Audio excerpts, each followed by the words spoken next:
Okie dokie, this should be an interesting video. So I got the camera strapped to my head right now of all places, but I'm going to show you how to set up for cutting a balance staff.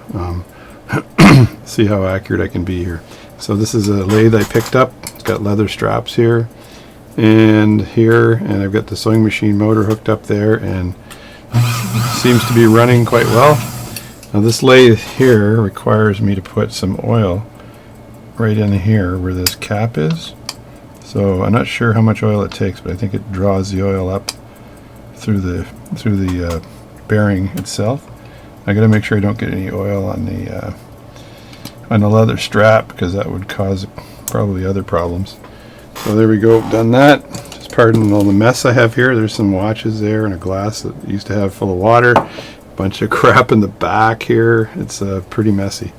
And I got a really cool little eyepiece here that I got that I'm going to attach to my glasses that I have on right now, that would go right on the glasses. So anyway, that's the first thing I do. Second thing is I need to find the right size. So this obviously is not the right size collet for this, because it's a bit big.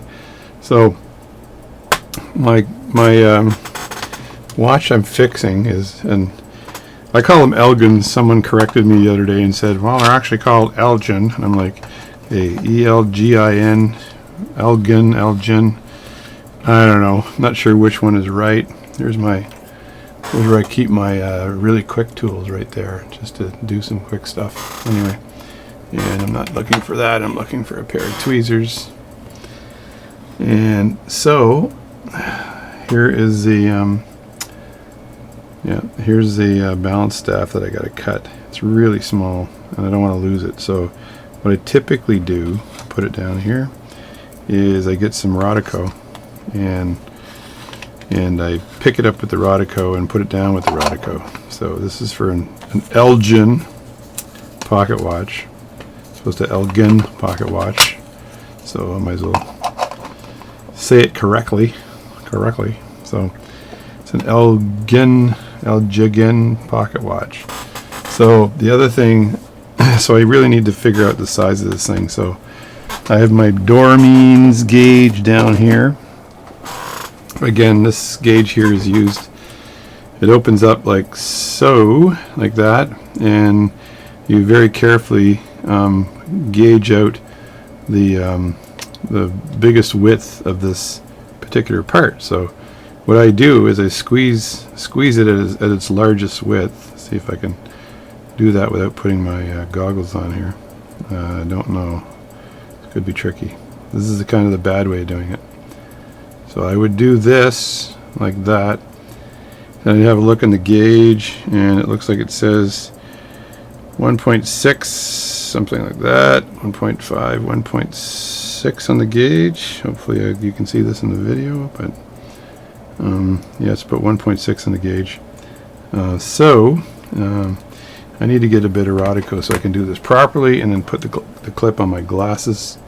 So this isn't kind of foolish way of doing it here. So there, I got the clip on the glasses. I go over here, and I know I got a piece. I'll get a brand new piece of Rodico here,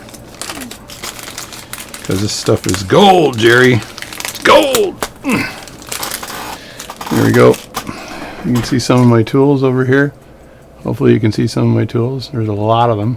So these are just the ones I grab. There's a bunch over here, and there's some over here, jeweling tools and stuff like that. And I keep some of my big tools there, and all this very small detailed stuff is in there, and then parts and other things. Anyway, back to the problem at hand. So what I would do is grab this part like so, and then I'm going to make sure I get my little eyepiece on here, and very carefully put the Dormeans gauge on here, and I want the widest width of this particular part, right, which seems to be, yeah, just over 1.5. So I'll say 1.6. So given that, right, then I can just put this aside for now, because all I'm doing is setting this up right now. So I'll just take this piece of the balance staff of the Rodico and just put it down here so I don't lose that. And I have this collet that came with this new lathe. So this was a new purchase that I think I should try to cut a balance staff with it just to see how accurate it is, right? I also take the tailstock off of the lathe too, because it's just going to get in the way when I try to cut the staff. So just have to move this in this direction like that, and then I need to grab a whole whack of collets here. So I keep my collets stored right underneath my bench practices for watch repairs book. So anyway, it's what I do. So I've got this, and I've got what I need to do then is pick a piece of material out, and I keep some of my material that I use for making staffs in here. I have this, and basically it's blued steel. So this rod here is pretty good, and I'd measure the rod to make sure it's not too. It's 2 basically. So the measurement here says 2. So if I can find one smaller, that's even better, because I have to cut away less material. But I don't know if I have one smaller than that right now, or if I want to do a lot of hunting to find something smaller than that, because I have other material in other places that I could probably go to. Let me check this bag out here and see what's in here. So, see if there's any smaller ones here. Looks like I was on my way to cut a stem with this one here. That was a while ago, I think. So let me check this one out here, because I think it might be a bit smaller. So just look at that, and then the reading is 1.4. So that's too small. This one here is about 1.4, almost 1.5. I don't know if I have one that's 1.6 here. Ooh, this one's really close. This one might do. So this one, I think I don't actually have to take any material off. So that's a candidate, and then I'll have a look at these other ones here to see if there's anything else that's closer. These ones look pretty fat. No, actually this one's good. This one is at 1.7 or 1.8 actually. So this piece is at 1.8, which is probably pretty good, I'd say. So I'll use this piece here. Now, normally, once again, just to show you how I set it up, I would mark about 1 inch off of this, right? And then I would just toss all this back in for a second. I'd mark 1 inch off of it, so I'd mark it off back about to here, and then because I want to put this in the collet and cut almost a complete balance staff in one shot, right? So I'd be cutting the hairspring side first, if that makes any sense. So the first thing I got to do is pick the collet size. So usually I just jam this in somewhere. That one is almost too small, and this one should be just right. Yeah, it's like the three little bears, I think. Okay? So look, that fits in nice. So there's no great movement here. It's snug, so this shouldn't turn around a lot. Now another thing I've done too, I'll just use this to show you what I do to do it. So let me put this away. This is all live action video here. I got this thing strapped to my head. So these are some of the books you should actually buy when you're doing watch work.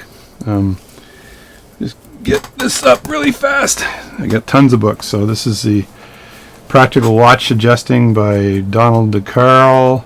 This is Rules and Practice for Adjusting Watches. This is the Wristwatch and Pocket Watch, Stopwatch and Clocks. It's a military War Department manual for doing it. This is a pamphlet on parts, which is kind of sometimes easy if you want to identify your tools.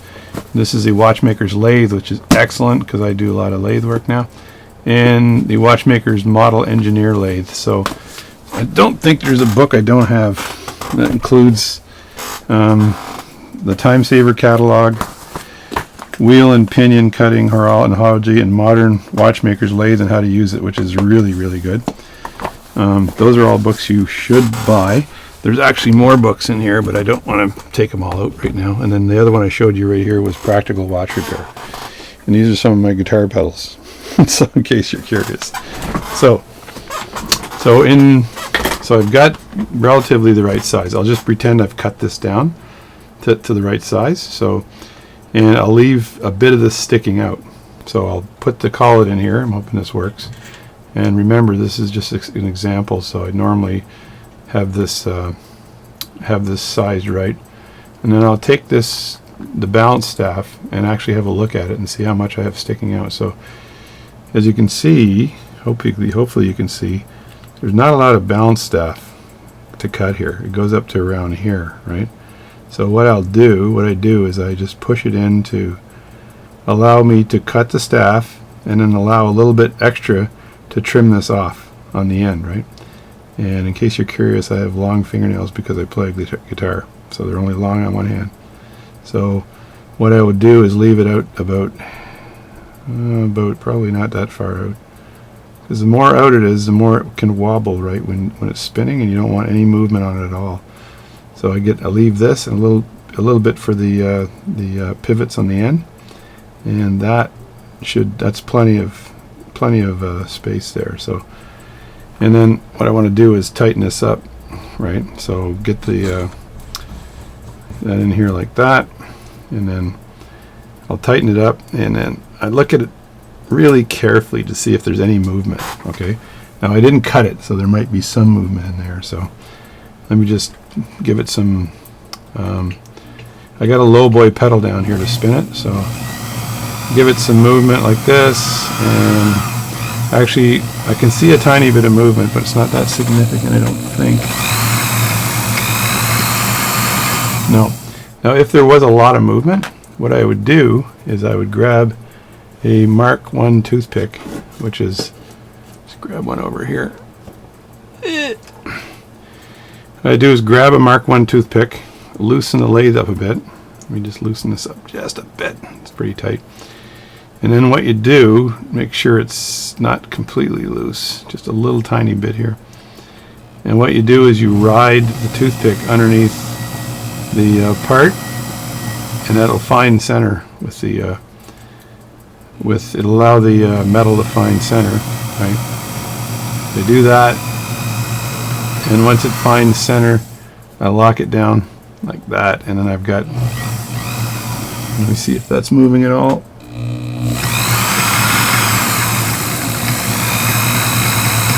No, that's pretty freaking good. And I can actually ride the toothpick along it so I can see whether I can feel it moving as well. That's not too bad. So there you have it. So now I've got the metal set at the diameter of the largest diameter of the balance staff. And then what I want to do first is cut away the majority of the material. So I'm at the largest diameter, which ends up being the collar, where the balance itself sits, right? So the balance would sit right at the collar, and I would cut it back. I know you can't see this very well, but I would cut the I cut the hairspring side. So, and the first cut I make is the width, the diameter of the hole of the balance. So what I'm doing is I'm taking the balance, and usually I take the parts out. So let me just grab the balance for a second just so I can show you. So I'll take the balance out like this. It's kind of hard to make videos and do this all at the same time. And the first thing I would do when I cut this is I would get my graver out. Let me just do this just for the heck of it, okay?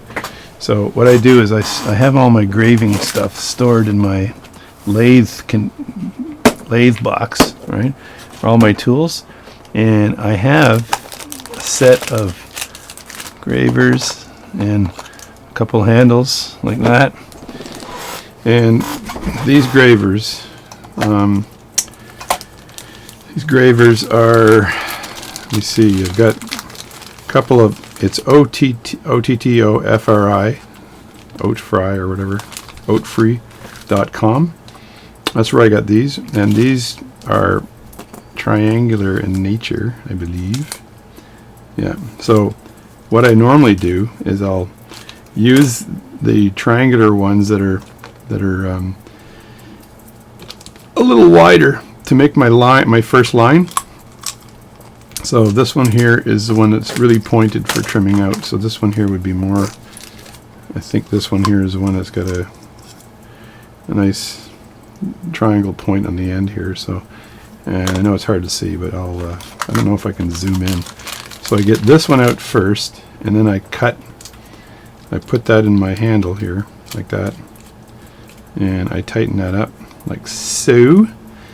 You don't want to cut anything with the movement sitting here, because that's kind of stupid. So what you'd want to do is move all this out of the way, right? And you'd move all of this out of the way, like that. And then your first cut of this thing, right, is actually, you actually have to determine where the first cut needs to be with respect to where the balance will sit, right, on this basically you're making the first cut collar down, and that's where the friction fit of the balance is, unless it's a pivot or unless you're what's the word, I can't remember, unless it is not a friction fit. I just can't remember the word. What the heck. Now this is going to be, this is not, almost not possible to show you how I'm doing this without screwing it up or ruining it. But I'm not sure if you can, if the zoom is in here. But what I do is I will hold this pivot, I'll take it like this, I'll stretch a piece out like that, and I'll stick it on the end like so, right? So now I have the balance staff stuck on the end, and then I want to angle it like this, so I can just hold it with this hand like that, and then I eyeball. I know this video is probably not frigging focusing, but what I do is I eyeball where that collar is, right? And then I got to get really close here, and I know you're not going to be able to see it. And what I'll do is make my first cut on that collar. So I gotta set this up again, because it's all screwed up.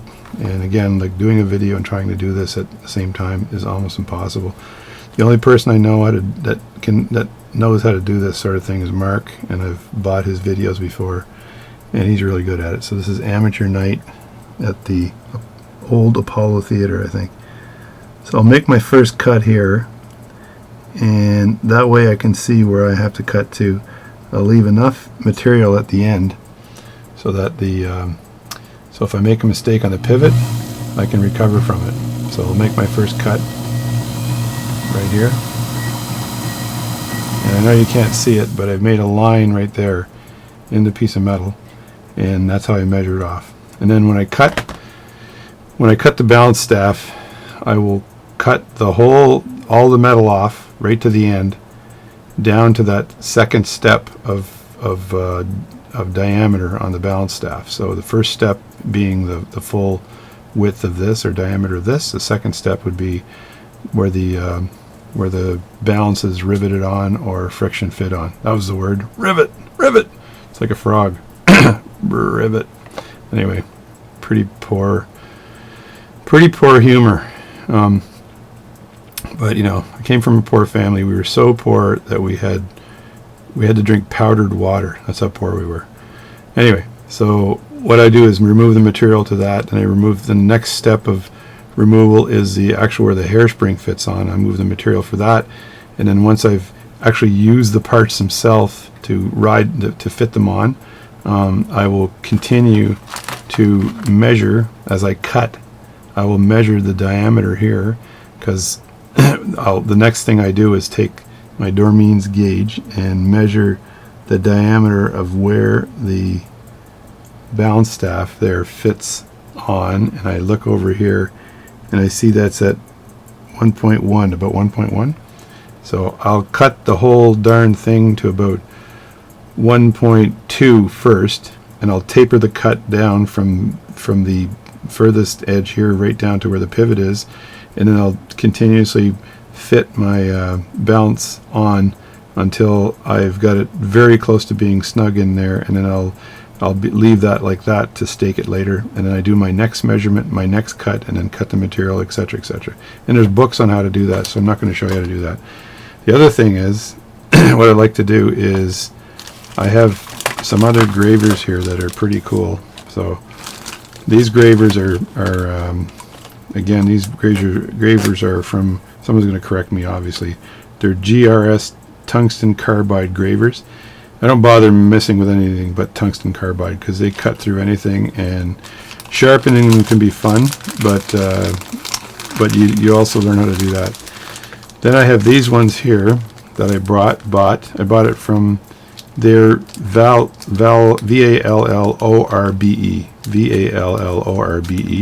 and they're Swiss made, and I marked them here as 2 round, 0.2 round, 0.2 flat, or 2 round, 2 flat actually, and then 4 round, and over here it says 4 flat. And what I mean by round and flat, 4 is 4 millimeters across. Flat is that the tip is absolutely flat, and so these things like this, and the tips on the end here, you can't see them obviously because it's too difficult, but the tip on the end here is flat. The other tips are rounded, and when I start cutting, I'll cut the majority of the material away, starting off with this carbide graver that's pretty friggin' big, right? And I'll get it down to pretty close to where it is, and I'll continue to measure it with my Dormeans. If I'm pronouncing that wrong, just send me another note. But my Dormeans gauge, until I get very close, and then I'll move to my 4 flat, and I'll remove the material slowly as I fit. Then when I get to my pivot on the end, I use again, I go to 4 flat until I get very close. Then I go to 2 flat, and then I go to 2 round to make sure I've got that conic shape of the pivot that you need, right? So these babies are excellent, and I think see if I can read a part number out for you, is that way you can just look it up. It's LOM, that's Lima Oscar Mike, 1402-4-C, as in Charlie. That's LOM 1402-4-C, and I'm assuming -4 is the 4 millimeters, so the other one should be LOM 1401-2-C are the 2 millimeters. So I use those. I only use these for, they're tungsten carbide as well, gravers. I don't mess with the amateur gravers. I think these things cost like 20 bucks each, but they last forever, so it's well worth it. So anyway, that's how I set up to do that. And then when I get close to finishing the pivots, let me get over here for a second. I grab my stone and I use these. Getting weak in my old age here. I use these stones here to finish the ends of the pivots. I get this out of the way, and by hand, there's one edge that's slightly rounded and the others are flat, and I just slowly move that. And I tend to use one hand, because if you use 2 hands to control it, you can do this kind of stuff. So I use one hand to go back and forth till I get the pivot down to the right size. Now, measuring the pivot is tricky, so what I recommend, let me just see if I can find the tools for this here. I have some gauges here that I use. Let me see if I don't recall where I have this. You see, there's some jewels. Oh yeah, here we go. So when I get near the end, I have a gauge here that I use. This gauge here, and it's a Burrell jewel gauge, and it's got a series of gauges that start from 76 down to 7. So, and I find that the pivots for pocket watches range somewhere between 12, I think 13 or 12, and 10 or 9, somewhere in there. So once I get close enough, I'll use this gauge and very carefully put it in and start at the bigger holes, shave more material off, and then work my way down. I can usually get it down to about 36 before I have to start, by eye, before I actually have to start using the gauge. Sometimes I can get it even, like if I'm really, really brave, I can shave it down with the graver down to about 0.19 millimeters, and sometimes I've done that. You got to be pretty brave, and then I'll start using a stone to bring it down to 0.12. So I use this as well, and I also have a set of pins that I stick in the movement itself, and I'll stick those pins in to understand where that size that pivot needs to be, right? So I use my set of pins to do that. I made another video on that earlier, so you'll see that video. And if I have one good pivot on this side, then I'll use this and I'll measure the pivot as well. I'll throw the balance staff into the ruler here and see what size that pivot needs to be, right? And that's, I gotta check the time here. This is a nice watch. Anyway, that's because my wife's gonna come up and start talking, and I'll go shh like this, and she'll go, "What do you mean?" I'll say, "I'm making a video." Anyway, and she'll say, "Stop yelling at me." No, I'm just kidding. So that's, I use this as well, and when I get very close, right? And then the technique and everything for cutting it away and something is different. And you got to make sure when you cut it away at the end that you don't lose the part or ruin the other parts of the part. Anyway, here's some nice pieces I have going here too that I've fixed. And I'm just testing them, so I lay them there and wind them around.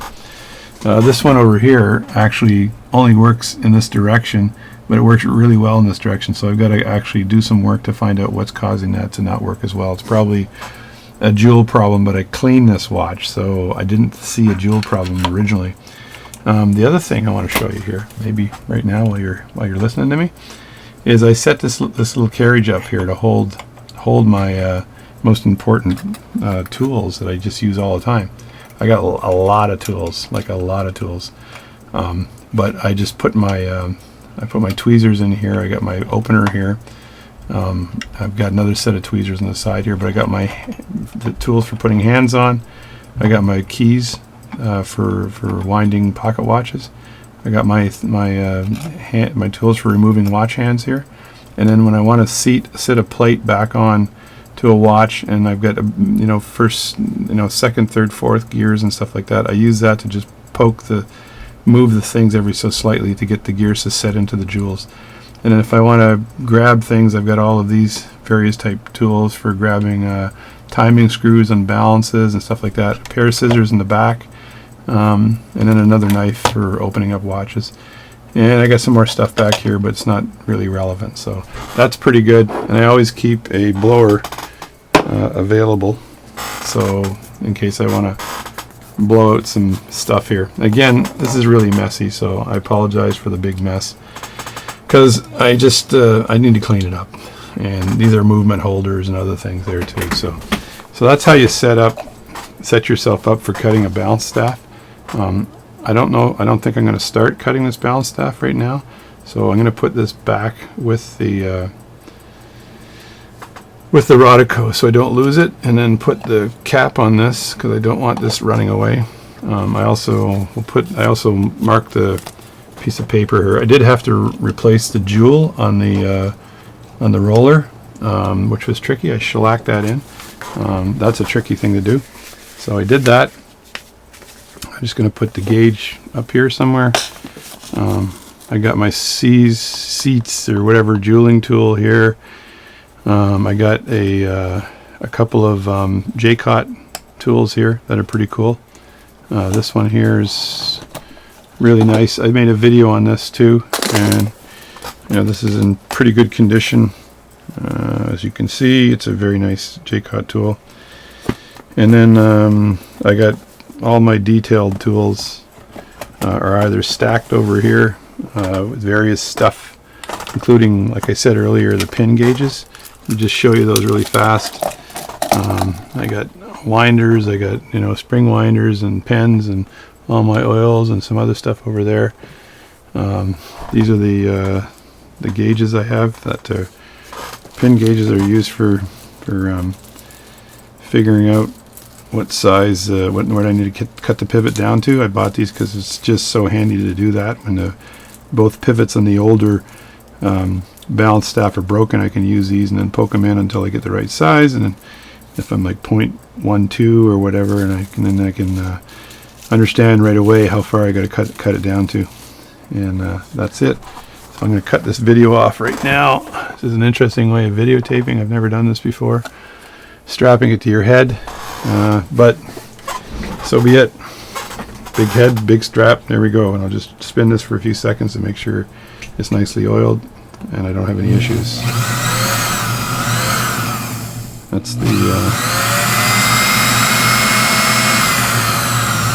there we go.